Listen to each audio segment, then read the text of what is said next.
Will everyone please raise their glasses?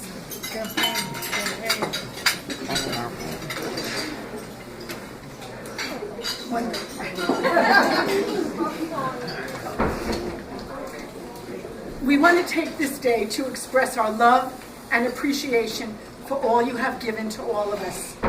For we know in our lives you have made a difference. May this special birthday bring you much happiness, and we love you. Yeah. I'll drink to that. Thank you, Carolyn. Very nice. My daughter said everything that I wanted to say. Sorry. However, it's necessary that I give it thought. Try to make it as brief as possible. You know, you get people talk to you, coming down to the party, my granddaughter says to me, she says, you know, Grandpa, you were born before the cheeseburger was invented.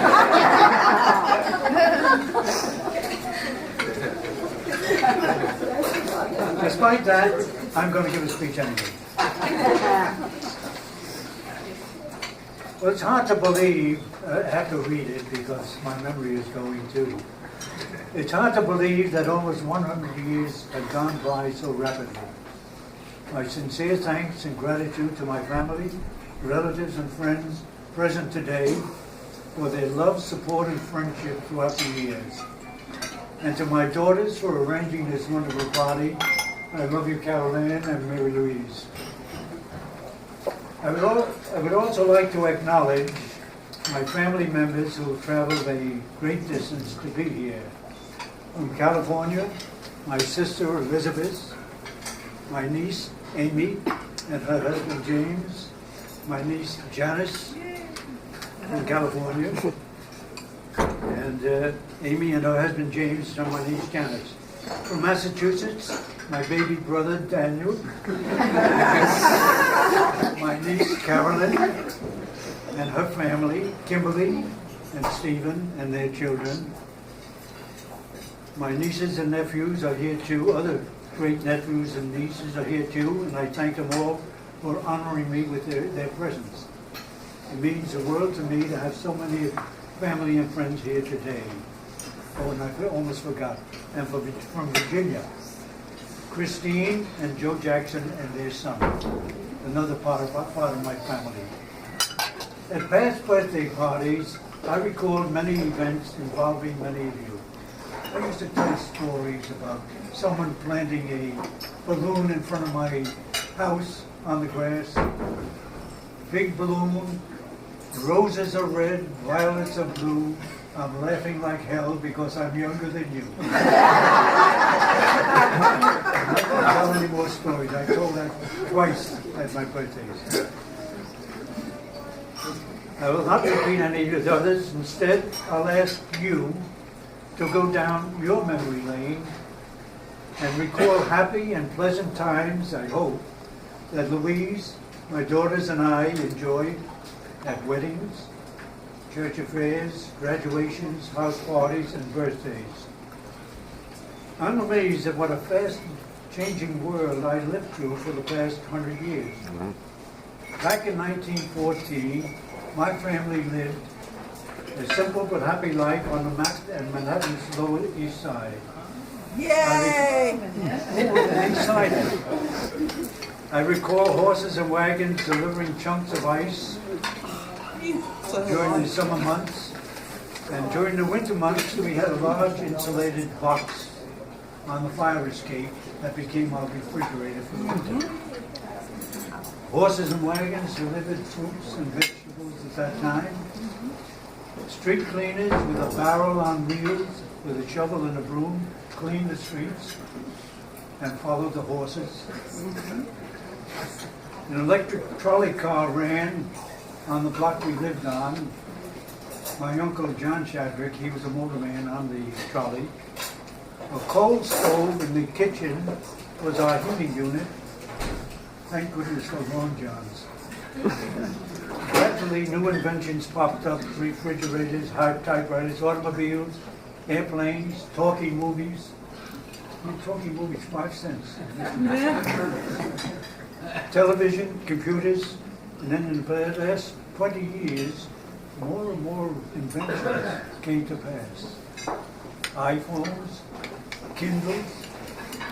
Kindle's a home library at home, a little gadget. Robots performing human tasks, drones delivering merchandise, and a driverless automobile. I'm thinking of renewing my automobile license.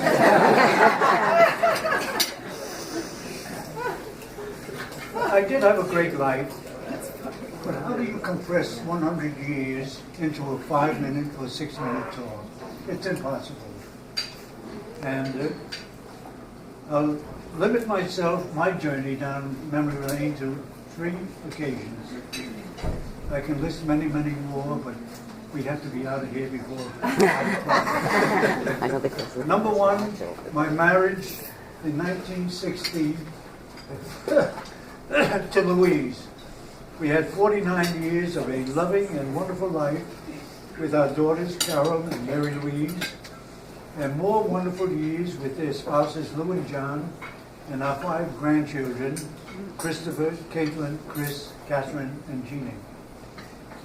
My second memory, my 32-year career in the New York City Police Department, including 5 years commanding the Police Academy.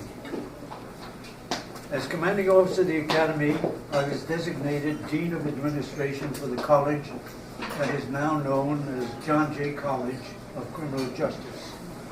Classes for the college were held at the Police Academy. And as commanding officer, I was made Dean of Administration. And I believe, as Dean, I contributed somewhat to the success of the John Jay College. Listen, as a centenarian, I'm allowed to brag a little bit. My third memorable event occurred this year when Mary Louise and I met with Police Commissioner William Bratton and his charming wife Ricky at police headquarters. My sincere thanks to Detective Charina, who was seated at the end table, for introducing me to the police commissioner. I don't know how she did it. She's very persuasive. She convinced the police commissioner and his wife that I was a nice guy and that he should meet me because I was a nice guy. And we did. Spent a wonderful hour with the commissioner. The commissioner introduced me to about 40 police officials, and he recited all my assignments for the 32 years in the department. And surprisingly, I received a standing ovation from my peers. I was surprised and astonished. All I could stammer was, "Thank you." You deserve it. After the meeting, we were taken on a tour of the various operational units in the police headquarters by Charina. Now, this is a memory that I'll remember for the rest of my life. 100 years. I have had so many wonderful experiences. My greatest memories have been with those with families and friends. I read this quote once: "A friend is someone who reaches for your hand but touches your heart."